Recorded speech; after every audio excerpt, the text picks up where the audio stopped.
It's been almost 2 weeks since Hurricane Irma swept over the U.S. Virgin Islands. 185-mile-per-hour winds devastated the serene islands of St. John and St. Thomas. Tonight, a Minnesota man who escaped the hurricane shares his powerful plea to help the victims with our Nina Moini. We could hear the wind just howling outside.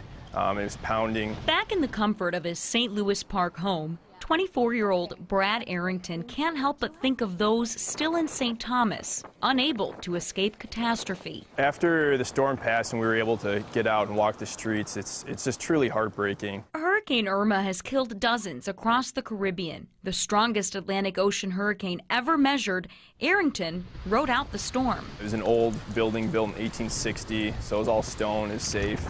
And it was me and a few friends just holed up there. He never imagined what came next would be the beginning of his worries. For the first 2 days, the roads were impassable. Leaving the island and returning home proved difficult. Luckily, the cruise lines came in and picked up thousands of us. Arrington had only been on the island of some 50,000 people for 2 weeks, studying marine biology at a local university.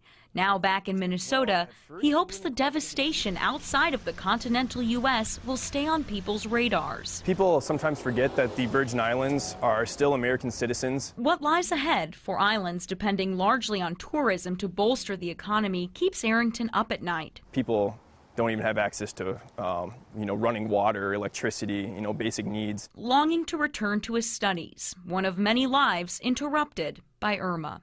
Nina Moini, WCCO 4 News. Arrington hopes his school will resume classes in the next month, so he plans to go back. To help the victims of Hurricane Irma, you can go to WCCO.com/links. Meanwhile, in Florida, people are traveling back to their homes to assess the damage. Nearly 7 million people were asked to evacuate ahead of Hurricane Irma, which hit the Sunshine State with strong winds and storm surge. One of the hardest hit places, the Florida Keys. Officials are warning people to be prepared for what they may find when they do arrive home. Be patient. If you do come back, don't be upset when things don't go exactly how you planned. And if you're going to come back, be part of the solution, not a problem. For some residents, it's one evacuation after another. People living along the Withlacoochee River are under a voluntary evacuation because of potential flooding.